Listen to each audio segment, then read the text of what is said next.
Hello, and welcome to Share Your Secrets, a podcast that celebrates the diversity of food, art, and community. We're Bounceback Food CIC, a community cookery school that has been fighting food poverty in Greater Manchester, Cheshire, and North Wales since 2014. Earlier this year, we started working on our second fundraising recipe book, Secret Dishes from Around the World Too. It has exciting recipes from 20 countries and 20 original pieces of art by 20 local artists. In each episode, you'll find out about 2 of the 20 countries that will feature in the book. We'll talk food, art, and community with the artists involved, get insights from guests in the featured countries, and keep you up to date with what the Bounceback team have been up to. I'm your host, Miriam Rendell. I hope you enjoy listening. So, this week on Share Your Secrets, I'll be talking to Michael Wylie, a typographer from Manchester. He was assigned the Mexican section of Secret Dishes from Around the World Too. I'll also be talking to Neluni, an MA student from Sri Lanka. But before we hear from them, I wanted to introduce you to Duncan Swainsbury, the founder of Bounceback Food CIC, to tell us all about how the book came together. So the idea for book 2 kind of dawned on me in January, and it was 2020. I thought, wouldn't it be great if we could do a sequel and involve 20 artists from the 3 areas where we were delivering outreach work pre-COVID, so Greater Manchester, Cheshire and North Wales. By this point we were just over 5 years old. We've developed so many different sessions based on lots of different countries. We had a good idea of which countries we could feature in the second book. And so we put out a call for artists on our social media and on our website as well. Again, at this stage, which is so strange because it's only really a few months ago, but I had no idea if we'd get any response, if anyone would actually say, yeah, I fancy that. I think we put the end of January as like the application deadline. So what was really, really cool kind of early February was to be able to go through the range of applications that we'd had. And it was great to see that there was a real diversity of style. Like it wasn't like we had just applications from people that did like oil canvas paintings, for example, or, just one style of art. We had like a huge range of people with different styles. So we selected the 20 artists and put on a couple of events at our co-working office in Manchester to bring everyone together. And they were really, really special events because, we had people of all different backgrounds coming together, all kind of sharing their experiences about art. I remember sort of saying to everyone, look, this is what we want to do. The aim is to get this done this year, if possible. Showed everyone the first book and said, we know what we're doing to a point. Although this project will be a lot bigger, let's get excited about that. And in much the same way with the first book, I wanted to make sure that we could pay everyone involved. So we did another crowdfunder. Thankfully, we got off to a great start and we hit our target, I think, within 2 weeks. But then pretty much at that time, that was when the UK went into lockdown. I suppose the book then became a thing because the crowdfunding campaign finished. I was able to get in touch with people and say, yeah, we're going to go ahead with this. We can commission you to create a unique piece of work for the country introduction pages. And I think that was one of the exciting things too. We didn't say to people, look, you've got to do this for the country introduction page. It was a very, very open brief. And we said, look, do what you want, do some research. What inspires you? Is there a particular part of culture from that country that you want to showcase? A lot of artists, I think, reached out to people from the countries as well to kind of get their take on things. And then in May, I just kept getting emails through from the artists with the work that they'd done, and it was just incredible, like opening the emails and like seeing the artwork for the first time and then just thinking, wow, this is going to be such a beautiful recipe book that celebrates the diversity of food and art and community in all of these different locations. And as well as being a fantastic recipe book, this is also a creative project that's thrived at a time when we've been told to stay at home and keep away from each other, and yet we've created this recipe book which just shows what people can do when they all work together, even if they're physically kept apart. Yeah, it's been a bit of a roller coaster, but like such a wonderful thing to have been a part of. Thanks for that, Dunk. We'll speak to you again soon. Michael Wylie is a Manchester-based typographer and illustrator and founder of Sketchbook Design. He creates engaging typography artwork, prints and products for individuals and businesses. I started by asking him to tell me more about Sketchbook Design. So at Sketchbook Design, we produce handmade typography and illustration artwork, mainly taking inspiration from popular culture and locations around the world. We produce prints, greetings cards, but I also do a lot of large-scale murals. So anything from in homes, like small walls, to side of buildings. So I do a big range of things. That's something I wanted to ask you about, actually, your wall murals. Tell me a little bit more about the custom artwork that you do. Yeah, so I get commissioned by individuals and businesses to transform a space that they may have. So it might be the side of a new residential building, it might be in an office, and I work with the company to create something which really communicates their ethos, their brand. Do you arrive with an idea, or is that something that you come up with together with the client? Usually we'll have a meeting at the start of the project and discuss their outcomes that they want. You get different input from clients. Some clients just go, this is a wall, it's this size, we want you to do something on there. Others will go, right, I've got this great idea, I just can't paint it myself. So it really varies, but usually what I'll do is we'll talk about the project. I'll go away and produce a few initial ideas, and then we'll come back together, discuss the ideas, see what they like, what they don't, and develop the idea from there. So by the time I actually turn up on site to start production, the idea is sort of like nailed on. Can I ask you about the Manchester Life mural that you did? In particular, the one inspired by the Oasis track Round Our Way. The text said, round our way, it's all right. How long did something like that take you? It looks absolutely massive. Yeah, there were some of the biggest ones that I've done. And that was quite daunting when you're going to see the wall for the first time and they're like, yes, it's something you can do. And in your head you're going, that wall is massive. But like, yeah, of course, yeah, there's no problem. So that actually took, the large one, the Round Our Way, was I think about 6.5, 7 days just for myself to do it, which wasn't too bad really. The design was all sorted before you start. And a lot of it's just preparing the wall, painting the background, things like that. It takes the time. But there's a lot of planning that goes into them. The key is the preparation. And it's just you doing it. Yeah, generally just me, yeah. So I can't blame anyone else. With the background, it's made up of a lot of shapes and textures and different kind of shading. Is that something that is meticulously planned, or do you have a bit of creativity? Do you allow yourself to go with the flow? If I was doing a mural, I think the main body of the mural would stay exactly as it's been planned, but the background, say I was using like geometric shapes or like the flowing textures, that would be sort of a bit of a free flow. You know, I'd just do that off the cuff, because I think if you're doing something as free as that, if you're constantly looking at, like, say, your draft design, the free-flowing line or the geometric shapes don't become what they should be. They should be free and organic. And I think if you're looking and going, oh no, this line needs to be a bit high, it sort of ruins that a little bit. So yeah, that would be more off the cuff. But then the text, you've planned how that's going to look. Yeah, so the main body of like the text or the quote would actually be planned out and laid out pretty much exactly. I saw that you must have to do a lot of planning looking at your city's range. The artwork is made up of hundreds of words to do with that location. So where do you start? Yeah, so with the cities range, I will generally talk to people who are from the city or have lived there for a long time. So, for example, with my Bristol one that I've just done, me and my partner Louise went to Bristol in February for the first time. So while I was there, I was sort of making notes of things. And then we came back, and my next door neighbour is from Bristol. So I spoke to him about, you know, what should be included. You do research online as well. So there's a lot of work that goes into it, but it's trying to get a broad perspective. You don't want to just ask one person who might be in the sort of like 18 to 25 bracket. You want to ask people who are a bit older. So you've got, on each design, you've got pubs and clubs that might have shut down 15, 20 years ago, but they still hold a special place in people's hearts. This might sound like a strange question, but do you always see the world in words? Can you switch your work brain off? Not really. I mean, I think you're always looking at adverts or like billboards or magazines, and you're always seeing sort of how things are put together, how things are laid out.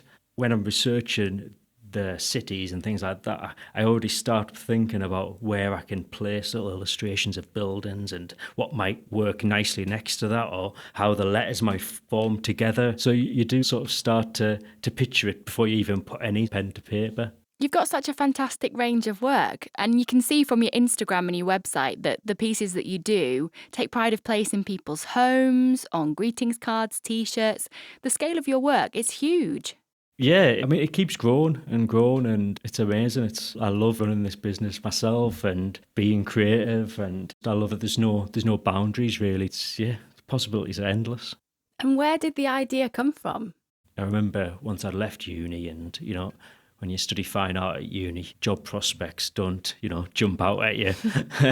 So I've done office work and data entry jobs and worked in bars, and I was a teacher, so I taught like art and design. Apart from getting money, well, I didn't get any fulfillment from any of these sort of jobs. I really enjoyed working with young people when I was a teacher. And I was always sort of drawn back to being creative. And after watching Breaking Bad, I created a picture of Walt and Jesse featuring like quotes and things from the series. And that was the sort of start of what I'm doing now. So I created that for myself, really, just because I love the series so much. And I put that on Twitter. And then I think it was AMC who made the show. They retweeted it on their Twitter to I think they've got a few million followers. And my artwork went out there and then it just sort of blew up. But I didn't actually have it for sale properly at the time. So it wasn't financially amazing. But it just sort of gave me the push to think, all right, this could go somewhere. So then I started creating a range that was to do with different decades, like the 60s, 70s, 80s, 90s. And it's just grown and grown from there. So that's sort of where the sort of impetus came from. I'm just, so thankful that I can do this as my full-time job. So one thing that I noticed going through your website was there's lots of inspirational quotes, spreading positivity and celebrating, partying. Does that come from you? Is that a reflection on your character? I think so. I think these quotes can mean a lot to a lot of different people. I'm not really a negative person. I'd rather create artwork which is positive, which sparks positive memories in people and draws on their nostalgia as well, and maybe memories that they have with different people in their lives. So I think keeping things positive like that is, it's essential, really. I can imagine so many people looking at it and, like you say, having memories that are really personal to them. I enjoyed looking through your stuff.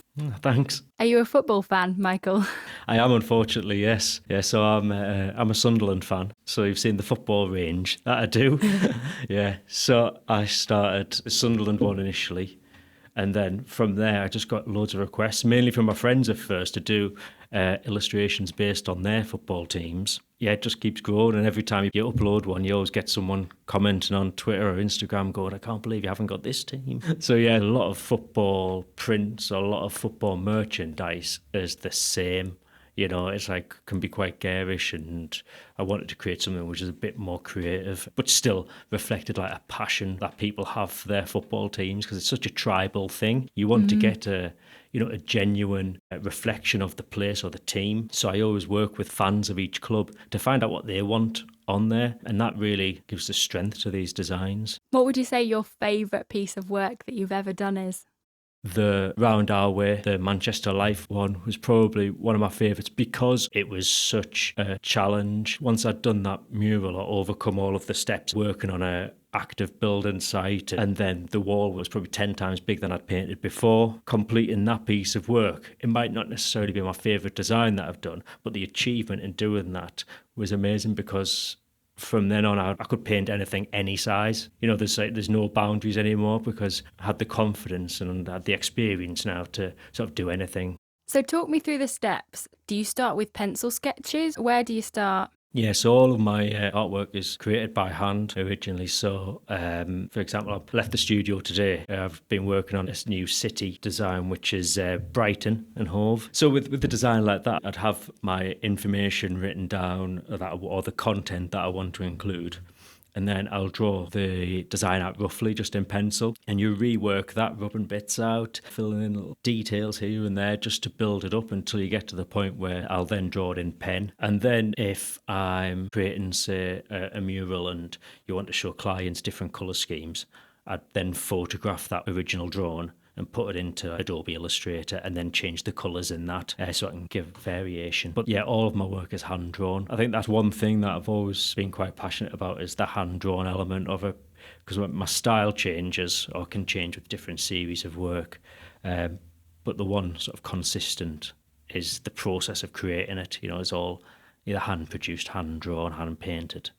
Are you influenced by anybody, any artists or typographers? Yeah, I look at a lot of other artists. There's a few different elements that I take from different artists' work. Like, I really like paintings by Lucian Freud and Frank Orbach. And it's more just like the artist's touch, the human touch that you see in their work. The paintings are like almost sculptural and you just want to touch them, like really tactile. And I love that in their work. And that's why I really like hand-drawn elements. You can see little mistakes, or you can see that no line is perfect. But then there's also artists like Paul Peter Peach, who I just came across. But I think he was born in New York, but he actually ended up living and working in South Wales.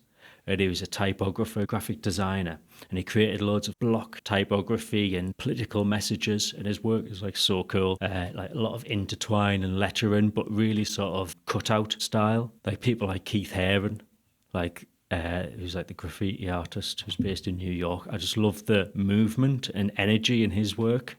And while there's not sort of huge direct links with my work, I love work that makes you explore. Or it makes the eye move around the page, and I think that movement really inspires me, like from his work anyway. How did you hear about Bounceback Food, Michael? I met Duncan at Altrincham Market. Oh, yes. Probably about 4 years ago. And I was selling my artwork there, and Duncan was spreading the message of Bounceback Food and selling food. But yeah, so ever since I met him then, I've seen him around different events and just sort of kept in touch. I've just always loved the idea of what Bounceback Food are doing and what they stand for. In this day and age, no one should be hungry. You know, everyone should have access to food and education, and Bounceback Food combine the two. So, do you like cooking? I do, yeah.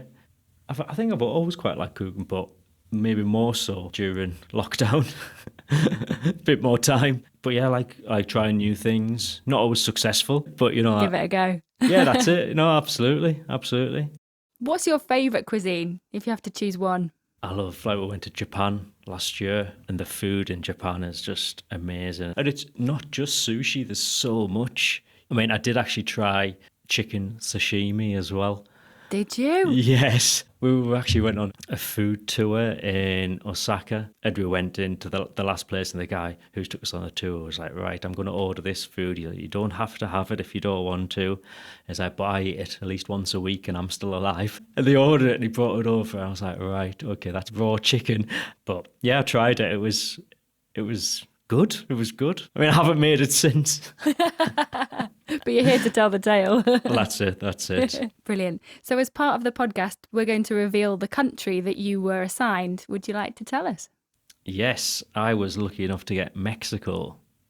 So you get given your envelope, you read Mexico. What's your first thought? So instead of really thinking about the food, I was more thinking about like the country and like the vibrancy and the warmth of colour and things like that. I was pretty happy. I was pretty excited by Mexico. You mentioned that you aim for your artwork to start conversations, and I think that is absolutely the case with the piece that you've created for Bounceback, because my first question was, what does that mean? I want to find out more. Yes. So when I first got given Mexico, I sort of started doing research about Mexicans' relationship with food, and then started to look up quotes about food, and found a lot about, food and family are the sort of the heart of the Mexican culture, really. And then I found a quote which I ended up using, which I thought was just perfect for this project, and just really summed up the ethos of like Bounceback Food. I can't pronounce it all, but it translates as "all griefs are less with bread." And it's a quote which like grandmothers would say to their grandkids if they were having a hard time, eat food, you will feel better. And I think it's with food we can bring people together, we can educate, we can make hard times a bit more comfortable. Absolutely. Well, I'm going to have a go. So, las penas con pan son menos. That sounds good to me. And it absolutely encapsulates all those things: food, friends, family, people coming together. It tells such a good story. How did you choose your colour palette? I looked at sort of like Mexican folk art, and then I was also looking at like photographs of like Mexico City and different locations in Mexico, and sort of taking different colours from each. I think I initially sort of wanted to choose a colour palette which was really quite vibrant. And in the end, I went for something which is less vibrant but more warm, because it was more about family and food. It was more like earthy and warm, homely, and yeah, that's the sort of feeling I was going for. It's really arresting. I can imagine when you get the book and turn the page, it's just going to grab your attention. When you're working, what's your ideal environment? Do you have music on? Do you have to be in silence? It depends what stage I'm at. If I'm doing research, I'll generally just be in silence because I get a bit distracted if I've got any music on or anything. But once I'm drawn, I'll have music on. I might listen to podcasts. Yeah, I love podcasts. It's quite nice having them on in the background. If I've got bands and things on my design, I'll listen to music by those bands. When I was doing the Bristol ones, listening to like Portishead and Massive Attack, just to sort of like get in the vibe. What kind of podcasts do you like listening to? So I quite like listening to a lot of true crime podcasts. Bit of a range, but it's generally comedy, sport, true crime. They're your three. So that's pretty much it, yeah. When you work, do you work in a studio? Do you work at home? I've got a studio at home. Ah. Yeah, so it's amazing just like having a dedicated place because previously I was just taking over the house. So yeah, having my own space is ideal. So in some ways then, lockdown hasn't affected you all that much because you can still go to work. Yeah, absolutely, yeah, no, that my sort of like day to day hasn't been changed at all. I mean, my internet's a bit slow because my partner's at home. But no, like my day-to-day hasn't changed at all. I'm still working as I usually would. Have you felt more or less creative during this time? I think I have had peaks and troughs. I've worked on quite a few new designs over lockdown. Lockdown has been quite good for online sales. Mm-hmm. My website's been really busy, so that's been great. And I think I'm just going to keep pushing that and focus on the online side and take the time that I was using to sort of prepare and set up for markets to actually develop more work and promote my online business.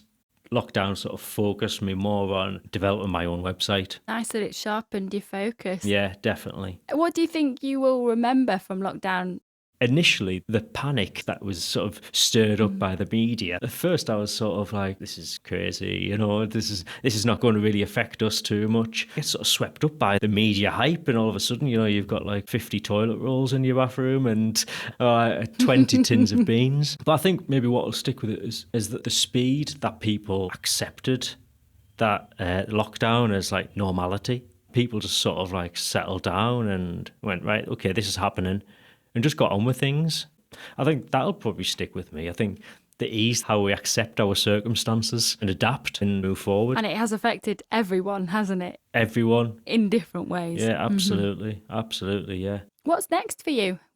I have got a couple of potential murals coming together soon. So I'm just doing a few concepts for them at the moment. I am working on a new range of letterpress prints, so like hand-printed artworks, which I've been meaning to do for a long time. And yeah, and just sort of like moving things forward and developing my website. So yeah, it's busy. Have you been published in a book before? I've not, no.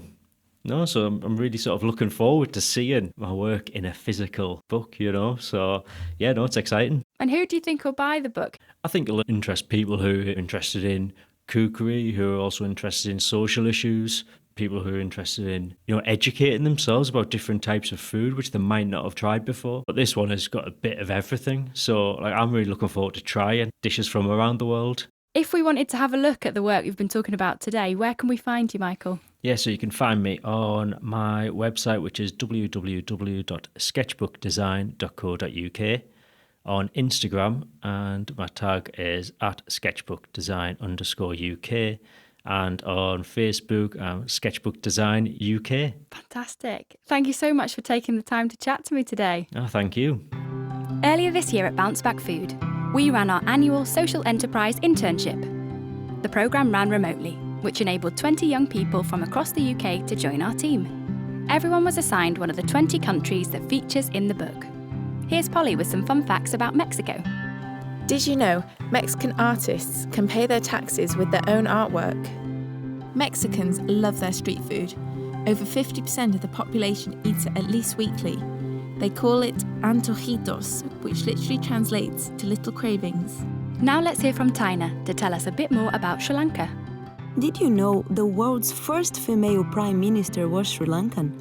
In 1960, Sirimavo Bandaranaike became the 6th Prime Minister of Ceylon and the first woman in the world to be a prime minister. In Sri Lanka, when someone shakes their head from side to side with a slight wiggle, it actually means yes. In most countries, nodding your head up and down means yes, and moving it side to side means no. It's the complete opposite in Sri Lanka. Thanks to our interns for sharing those facts. Now, the artist assigned to Sri Lanka is Alexandra Bucock, a digital illustrator who specialises in food. She loves to draw food from all around the world, and she was definitely inspired by Sri Lankan cuisine for her artwork in the book. To find out more about life in Sri Lanka, I spoke to Neluni. She's been in the UK for a year studying a Master's in Governance at Birmingham University. Now, Neluni, you've got an amazing Sri Lankan name. Would you like to tell us what it is? Yeah, but before I tell you, I must let you know this is a relatively short Sri Lankan name. So it's Lianarachiga Neluni Tillekeratne. That's 4 names. Beautiful. Is that tradition in Sri Lanka to have lots of names from different sides of your family? Yeah, exactly. So the first part of the name is my grandfather's name. It's almost like you get it from your extended family. The last name is your dad's surname. So your grandfather's name would not change after marriage, but your dad's surname would change if you want after marriage. And the middle 2 names are like your unique names. I know people with 11 initials. What's your most distinct memory growing up in Sri Lanka? Oh, yeah. It's probably the culture that we had around Sri Lankan cricket. Cool.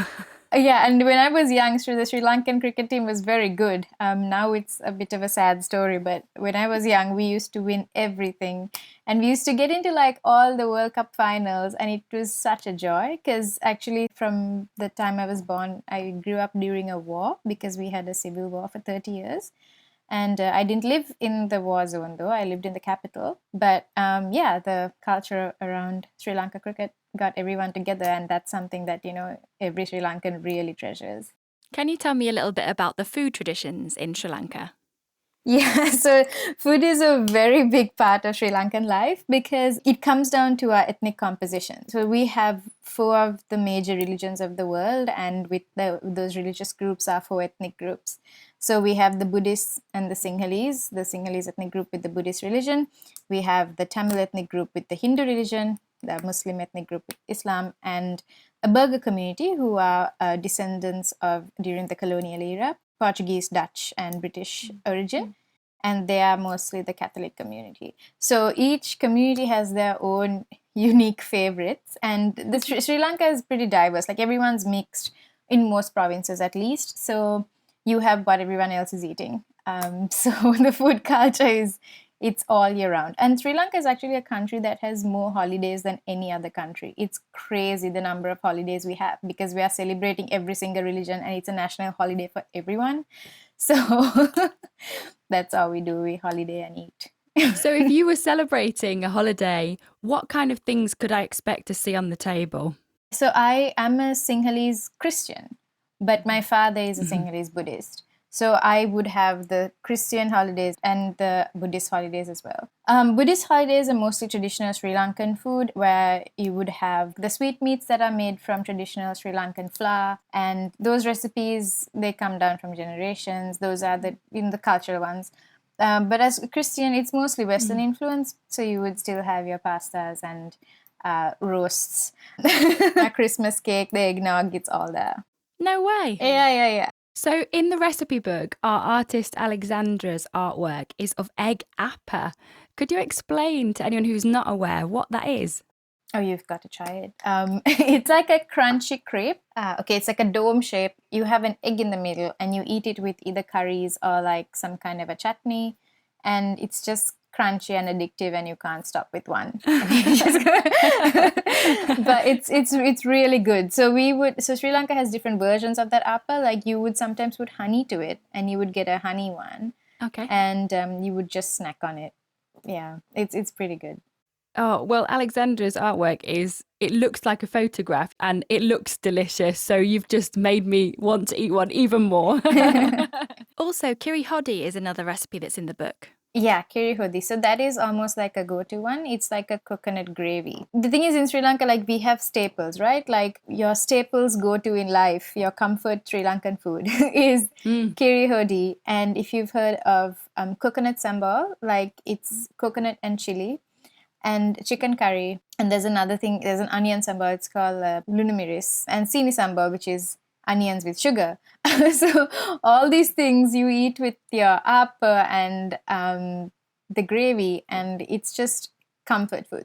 Is it tradition to eat with your fingers in Sri Lanka? Yes, definitely, yeah. Sri Lankan rice and curry, Sri Lankan finger food.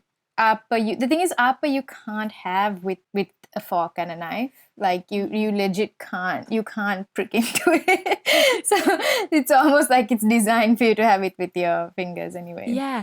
What would you like to cook? What's your favorite recipe? I'm a big fan of the Sri Lankan chicken curry. Like I didn't realize it was my favorite until I came here, and I mean, I love British food, right? Like, I still love the sandwiches. I know, like, you don't have a lot of South Asians saying that, but but then something felt missing. Like, in my 3rd or 4th week here, I was like, everything's great, but something's not on. I forgot that I never made the chicken curry. So my mom had packed in some spices, and the second I made it, I knew, okay, I am settled in the UK. But it's definitely that one, because it's spicy, and it's a type of spice that you don't really get. So I was glad to have my mom packing some stuff for me. Yeah, I'm intrigued to know what was in that spice packet. It's coriander, chili, and a couple of other things that are still a mystery to me. And it's and it's all like fried together. And you have like 5 or 6 stuff into one big spice mix. And are these recipes that have been passed down in your family? Yeah, so I mean, the curries and all are pretty general, like everybody makes it kind of the same way. But what would be passed down is definitely how to make the different sweets. And also, there are curries that you make in different ways. Like, there's jackfruit curry, and everyone has like a grandma's recipe or something that you would go to. If you come to Sri Lanka for the first time, you must try out any place that gives you kottu roti. Kottu roti is almost like a paratha, if you know what a paratha is. It's made with flour, as of most things are, but it's almost like a pancake, but way tougher and actually pretty different, but it looks like a pancake anyway. And you cut it up and you have it with cheese and chicken. It is pretty interesting, and you have all the spices coming in. So that is one thing that you must try in Sri Lanka. So I'm aware that you couldn't go to a Sri Lankan household without being offered tea. Is that right? Oh yeah, 100%. It's like, and it's almost like it's expected. Like, hello, where's my cup of tea? It's just such a part of Sri Lankan life, and it's not something that anyone sees as a burden. It's a sign of hospitality, and it's a sign of saying, okay, we are happy to have you here, and we just want you to rest. You are a valued guest. So yeah, and also just like, you would first ask if you want tea before you'd want water. So I think, this is probably very informal, but if from all the Sri Lankans I met, Sri Lankans drink more tea than water, without a doubt. Here it's just like, you have your teacup, you have gallons of tea, and you just drink it just endlessly. And you don't need to explain to anyone. If you ever have to explain your tea preferences, it would be explaining why you don't like tea. Like, that would be a conversation. There's never going to be a conversation of why you like tea. It would be like, wait, you don't like tea? Like, why?